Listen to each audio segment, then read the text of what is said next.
Assalamualaikum warahmatullahi wabarakatuh. Perkenalkan, kami dari kelompok 2 akuntansi biaya kelas 2C D3 akuntansi dengan anggota Fadila Eka Putri, Widya Afrila, Ladena Albino, dan Riki Lala. Sebelumnya, terima kasih kepada Ibu Arma Yantifa sebagai dosen pengampu mata kuliah akuntansi biaya. Baiklah, pada pertemuan kali ini kami akan membahas tentang standar costing. Yang pertama yaitu pengertian dari standar costing.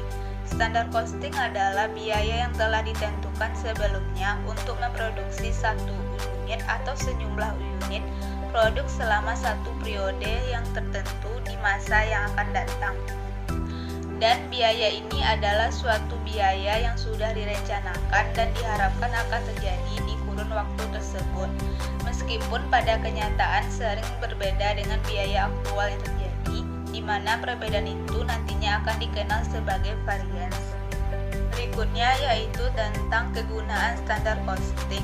Yang pertama, menetapkan anggaran, mengendalikan biaya dengan cara memotivasi karyawan dan mengukur efisien operasi. Yang ketiga, menyederhanakan prosedur perhitungan biaya dan mempercepat laporan keuangan. Yang keempat, membebankan biaya kepersediaan bahan baku, barang dalam proses, dan barang jadi. Dan yang terakhir yaitu menetapkan tawaran kontrak dengan harga jual. Nah, jenis-jenis standar costing. Yang pertama adalah biaya rata-rata, yaitu biaya per unit yang akan didapatkan dengan cara membagikan total pengeluaran dengan jumlah output produksi. Biaya rata-rata ini dibutuhkan oleh perusahaan untuk menentukan keputusan produksi ke depannya. Dan yang kedua yaitu standar teoritis, merupakan standar yang ideal yang di dalam pelaksanaannya sulit untuk dapat dicapai. Asumsi yang mendasar standar teoritis ini adalah standar merupakan tingkat yang paling efisien yang dapat dicapai oleh para pelaksanaan. Kebaikan standar ini dapat digunakan dalam jangka waktu yang relatif lama.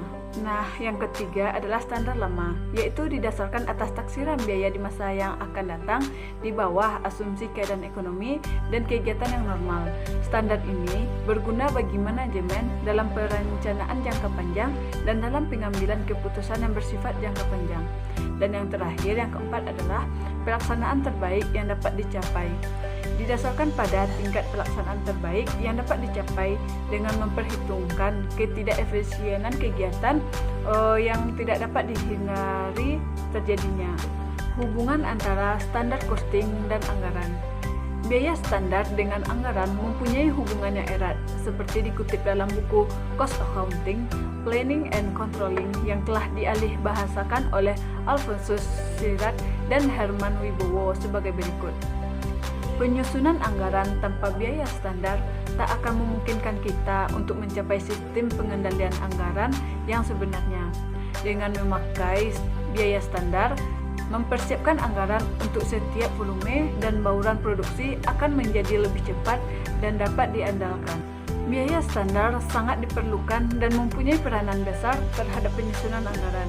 Dengan menggunakan biaya standar, penyusunan anggaran lebih cepat dan dapat diandalkan.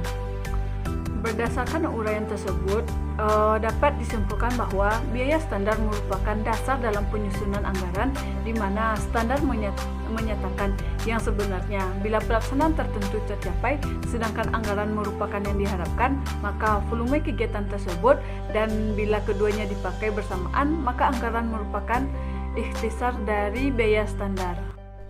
Target costing merupakan sebuah metode perencanaan laba dan manajemen biaya, di mana target biaya ini difokuskan pada produk. Tujuan dari target costing yaitu mengurangi biaya dan memotivasi. Karakteristik target costing itu yang pertama ada perencanaan. Karakteristik ini biasa digunakan pada tahap perencanaan dan desain, sementara standar costing hanya digunakan pada tahap produksi. Selanjutnya ada perencanaan biaya. Karakteristik ini bisa dilihat bahwa metode ini merupakan perencanaan biaya yang berujung pada pengurangan biaya dan bukan sebuah pengendalian biaya. Yang ketiga ada orientasi perusahaan. Target costing ini juga lebih cocok digunakan oleh perusahaan yang berorientasi. Baiklah, materi selanjutnya yaitu Kaizen Costing.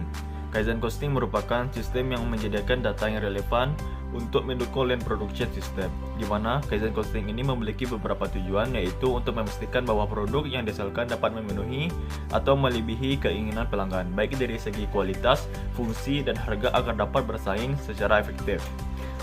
Yang kedua, untuk memastikan bahwa biaya produksi aktual lebih kecil dibandingkan dengan biaya dasar. Yang ketiga, untuk mengetahui dan menghindari biaya-biaya yang menjadi pemborosan dalam proses produksi. Kaizen Costing ini memiliki 4 tahapan, yaitu Market Driven Costing, Product Driven Costing, Component Driven Costing, dan Chain Driven Costing. Selanjutnya, perbedaan Target Costing, Kaizen Costing, dan Standard Costing. Target Costing merupakan sistem untuk mendukung proses pengurangan biaya dalam tahap pengembangan dan perencanaan model baru.